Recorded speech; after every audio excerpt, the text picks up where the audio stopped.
So here's an XC40. This is a 2019 battery replacement. Here's just the massive amount of stuff that has to come off just to get the battery out. I didn't think to start filming and show everybody this until I got the battery out. So I'm going to film it going back in, and you can just play the video in reverse order to see how to get it out. But just from memory, I unplugged the fuse boxes. It sits on top of the battery, negative from the negative post. Unscrew the negative post with a 10mm, loosened it, and then just pull it off to the side. And then there's one wire, it's a big thick guy right here that you pull off of the fuse box here. Lay that off to the side. And then there's two 8mm bolts, and then you can just kind of flop this over to the side. I have a bungee cord just kind of hanging it off to the side just to keep it up and out of my way. Then the air box has to come off. You'd have to take off the front air dam, the air ducting right here. You can see these little T-looking guys here. You need to take a bolt out here, 8mm, and here, and slide it forward, and then it'll pop out. And then the lower air box, after you take the upper air box off, you disconnect the mass airflow sensor right here. You take the upper air box out, and then you can lift the lower air box out. It fits into here, here, and here. Then that'll come out. And then the battery, there's two screws here for the side mounting bracket. You undo those screws, remove this wire holder from that. Remove that out, and then you can slide the battery. You have to slide the battery this way. That's why this airbox has to come out. You cannot lift this battery straight up and out because of these lips here that hold the battery in. So you slide the battery out and then up. Looks like that this tray can hold a much larger battery than what Volvo put in. This is an H6 battery. It's kind of hard to find replacement batteries for this new of a vehicle. But here's the old one. There's the old part number. You match it up, and it is an H6 battery. You got 12 volts. You got 760 cold crank amps on the new one. You got 760 cold crank amps on the original battery. 12 volt, of course, 12 volt. And 70 amp hour. I could look up the specs on this. They don't label it right on here, but I'm going to guess that it is 70 amp hours.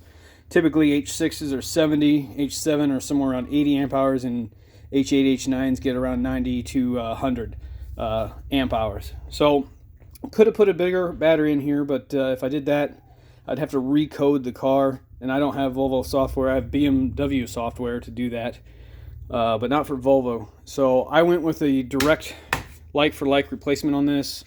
Yes, it's a Wal-Mart battery. I love Everstar batteries. Been using these for about 15 years. Really good battery. So what I'm going to do, I'm going to take the battery replacement receipt. I'm going to packing tape it to the top here, and I'm going to slide this sucker back in, and you guys can watch this going back together. So first order of business, getting this back together. This piece is going to go back on. All this is a spacer. Like I said, you could fit larger size batteries in here. This piece is just in here to take up space. Slide it in here like so, all the way back. And now that's H6 battery size with this guy here. Next, I'm going to put the original jacket back on the battery and slide that in. And as you can see, I have taped the receipt to, I picked the side of the battery. There wasn't enough room up here on top. So I taped the return warranty label on here. So 4 years from now, I'm not digging for a receipt.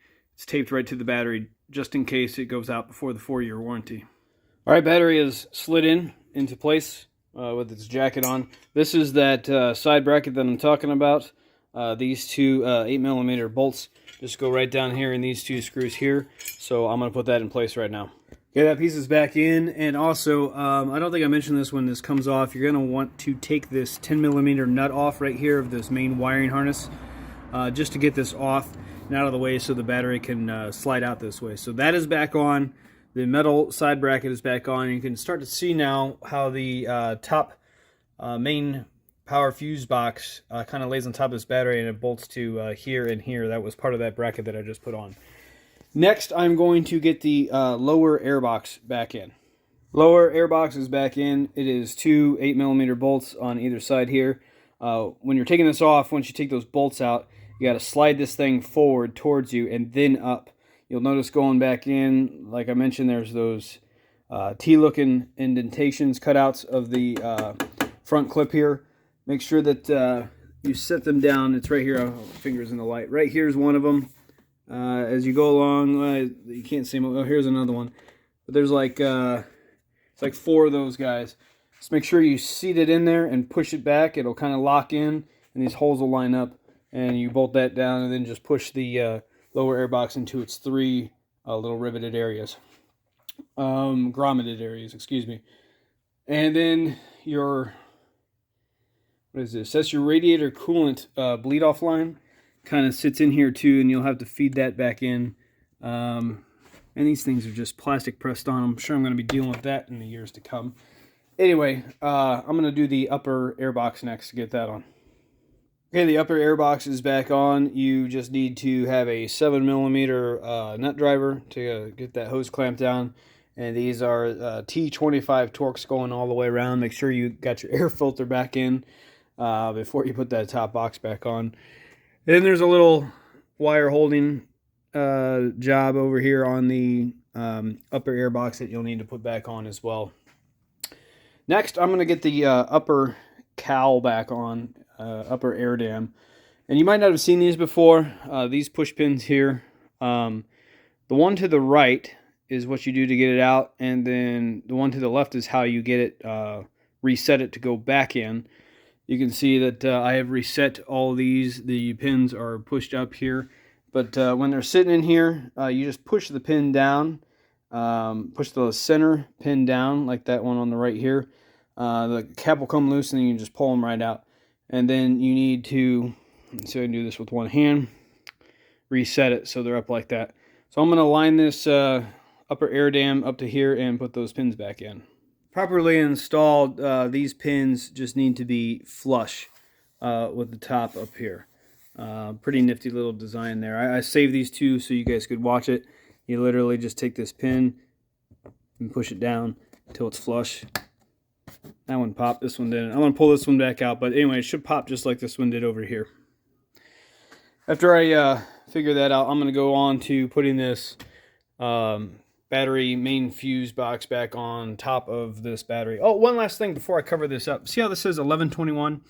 This is November of 2021. And they had these batteries from October of 21 sitting on the shelf. But just like a gallon of milk, the first one to expire is going to be the easiest one to grab. If you pull a couple batteries out, probably behind there you might find a newer one. And sure enough, after about 2 or 3 pulling out of the rack, I found one made in November. So this battery is brand spanking new. Okay, don't forget the strap. Volvo in their safety. Even though this thing is locked down, we still put a strap on top. This thing looks daunting when it sits on top of here, but you only have to take off just a few wires, actually just 2 to get this box off. This will go to the negative terminal once we get that back on, but that's going on last. The only other one you have to take off is one that goes right here. It's this large guy here. I imagine that goes down to the starter.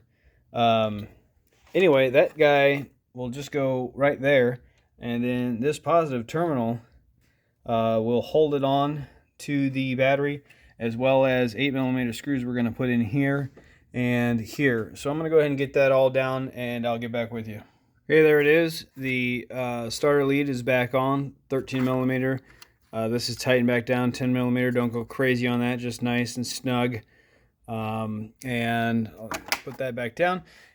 And same thing with the negative terminal. I went ahead and put that on, again, 10mm, just nice and snug. Don't go crazy.